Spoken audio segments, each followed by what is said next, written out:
We're on to general public comment. The public is allowed to speak on issues or items that are not scheduled for discussion on the agenda. Comments should be limited to issues and items germane to You go the first, certain Chris. governing body. No? The commission will not discuss or debate these items, nor will the commission make decisions on items presented during this time.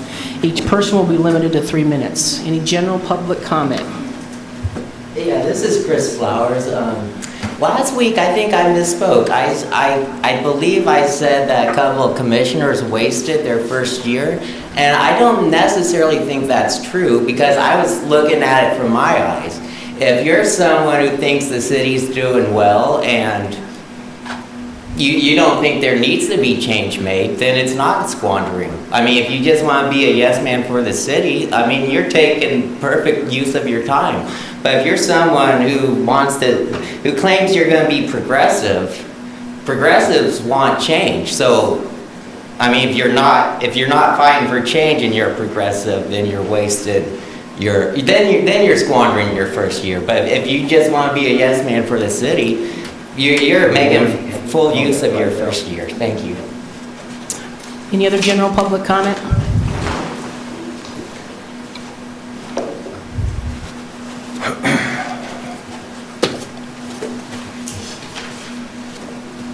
That book Rich hasn't read. Have you guys read it?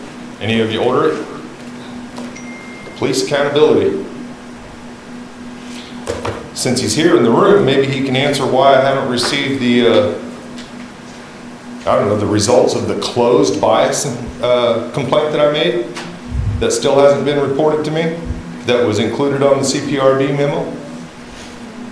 Any of you guys asking about that yet? It's failure in leadership. Straight up failure in leadership. You got some public comments tonight on the written side of the public comments. One of those is an email string that I've been sending to Rich Lockhart every day since that CPRD meeting, asking for my mail. When am I going to get my mail? August 29th, 2021. Still haven't received those exonerations. He apologized in December and January for the December thing, saying, no, it was our mistake, we're working to change that. We talked about that last week.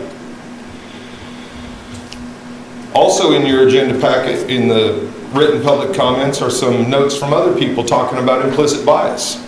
That the police come in and tell you that they're doing good on implicit bias, but when we hear on the scanner pages, they're referring to people as transient. What physical description meets the description of transient? Is that a physical description of somebody? And how does that impact the call? What does that have anything to do with it? Cops telling people to enter or go out to the homeless camp to help at your own risk? Those things are implicit bias, and they need to stop. City workers showing up out at the camp just to sit there and do nothing? I watched Mitch today sit way off down where the trailer park used to be. Just sit there for over 45 minutes. I had to leave. I couldn't wait him out anymore. More than 45 minutes just sitting down there. Drove through the camp, went down to the inn and just sat. Didn't do anything to help anybody out. Your city workers out there don't seem to be given any instruction other than the unsanctioned side is not something they need to worry about. So those people over there we don't care about.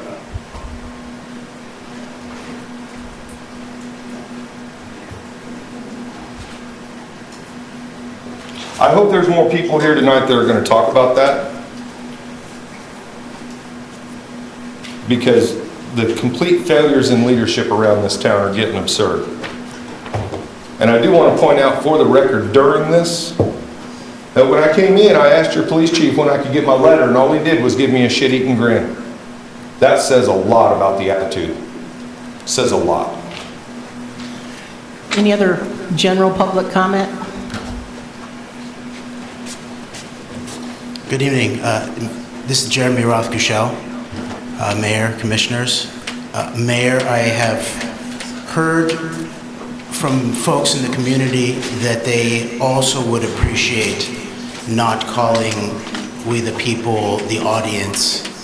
And I've also heard other possibilities of the constituents And I just do want to acknowledge that I heard that you did put in effort at the very end of the last city commission meeting, but I'm not sure many people heard that you were able to change that. Now, I know that that sounds like small details or policing of language, but it's the roots of the attitude or the psychology of the relationship of the people to our governing structures, where we want to be respected in terms of our full place here. So I would just remind you and ask you again to not call us the audience, because of course you become the audience when we speak. It's an interchange. One other thing I want to briefly touch on is the question of the background of our city system in terms of the city manager commission system. Now, last week I applaud you all for making a vote to change, to expand democracy and make it more representative in terms of our town. But I still think we need to look at the historical roots of the city manager system itself. This is not meant as a personal attack on our current city manager, but I found an article, this seems to be sort of not well covered academically or historically, but in the Mainer, now this is from a Portland, Maine perspective, the article is titled "The Racist Roots and Results of the City Manager System of Government" by Samuel James, just published last October 2nd. And it talks about that the first experiments in the city manager system come out of Ku Klux Klan, white supremacist organized groups that wanted to put an end to the uprising of democratic flourishing in the black community in the United States. And now I'm not saying that that is exactly what we came from here, but we do know that our city manager commission system was created during a time of serious cultural and civil rights ferment in this city.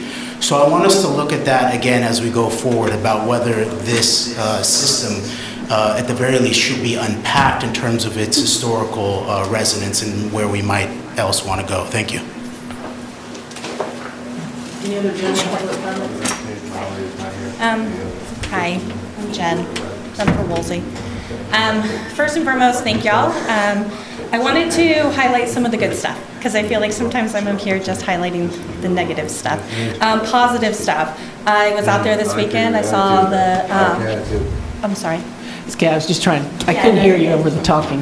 You're good. The partnership with LCS, I really appreciate that. They are trained. They are not necessarily social workers, but they do have that human service training, so that is great. So I do appreciate that. I took today off because I'm working on getting 37 people food stamps, wow, before I have my own surgery. And so why am I doing that? Because it needs to be done. So I still put in a lot of work out here for free, but I don't do that for a pat on the back, but I just wanted to let everybody know why I was out there today. I saw the 2 city workers out there. They were amazing. They were awesome. They were sitting in their car. They had no idea what they were doing. So I rolled up and I introduced myself and they said, "Hey, have you been trained?" And they said, "No." And I said, "Do you mind if I train you?" And they said, "Sure." And they got out. And I walked them around, and I showed them around, and I introduced them to every single person on both sides of the camps. And I said, they want to know who's out here. They want to get to know you. They will listen to you if they know that you are part of their team. And so they were, like I said, they were amazing. They wanted to learn. I asked them about the expectations. There used to be expectations that I wrote, but I don't know if they're still being implemented. So I asked, are you guys handing out tents? Do you guys hand out supplies? What do you do? And they said, "No, we sit here. That's all we do." And I said, "Okay, let me give you a copy of the expectations that I used to use." And they said, "Is this what they're supposed to be following?" I said, "I don't know, but they're good questions to ask." And they said, "Good to know. We didn't know anything about this." And I said, "Okay, it's all right though. I'm not mad at you, and I don't want you to be bashed, because I know that you're doing the best you can with what you're given." And so, like I said, all of a sudden they said, someone came up and asked if they could get food from the trailer. And they said, "Oh, this trailer?" I said, "Yeah." Big trailer got opened up. And the female worker looked at me and said, "Why is all this food in here? I thought this was supposed to go in the white trailer." I said, "I have no idea. I don't work here anymore." She said, "Do you think I should put this in the white trailer?" I said, "You don't have to put all of it. You know, let's save some, but maybe you should put some." So what I'm offering is this for free. I'm going to go ahead and put a program together. I'm going to put a training together. It'll probably take less than 9 days to get someone adequately trained with equity and everything that they need out there. And I'm going to send it to the city manager's office, and they can choose to use it or not. But they do want to do a good job. They just need training. And remember, training is the one thing I left over, was the lack of training. Thank you. D1A, City Commission meetings, minutes.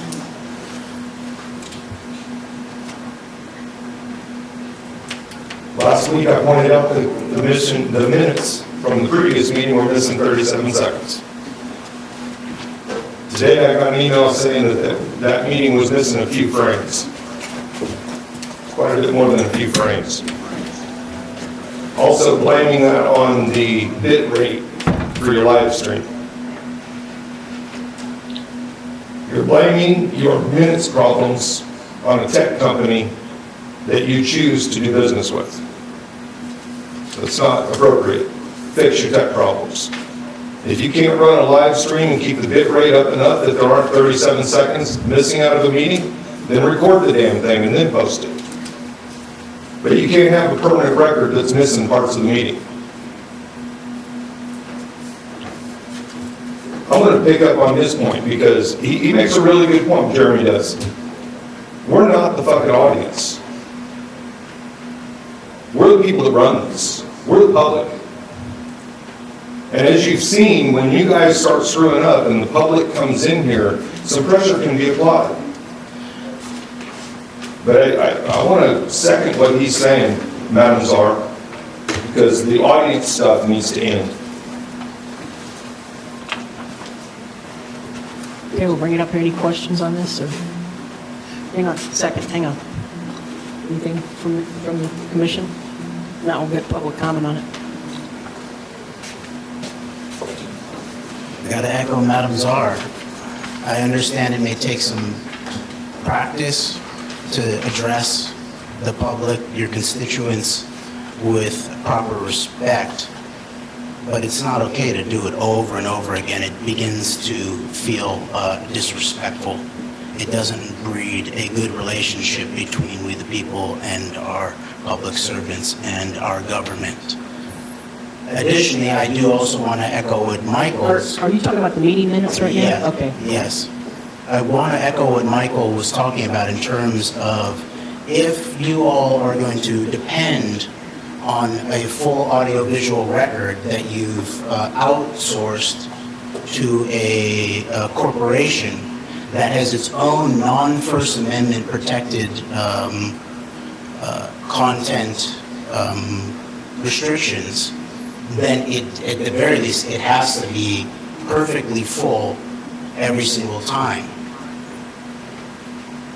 I would also point out that just the fact that there are still these kinds of glitches is more proof positive that we still need a fully fleshed out, at least a transcript. And I know Commissioner Finkeldei has been looking into how you all might make a transcript, at least, of the full video that could be then searchable. It could also be that you could create chapters on your YouTube video so people who are interested members of the public or academics or journalists could search for specific issues. Right now, it's very difficult to scroll through. That would be a fairly simple way to document exactly in the somewhat written record what issues come up when.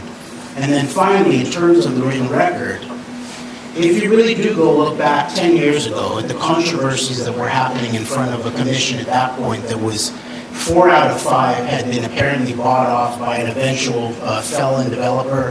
One of those 4 who'd been apparently bought off eventually became the mayor and became a convicted felon also. And we also, at this point, and this is why I think this is related to minutes and a full record, we still have the city legal team that came into power at that time in power now. And they were also the ones who facilitated that eventual felon developer to apparently get non-bid contracts from the city in a way that was obviously against the written letter of the law. And this is all on the transcripts of the notes at that time. Go look at it, 2013. So I just wanted to make that comment. Thank you.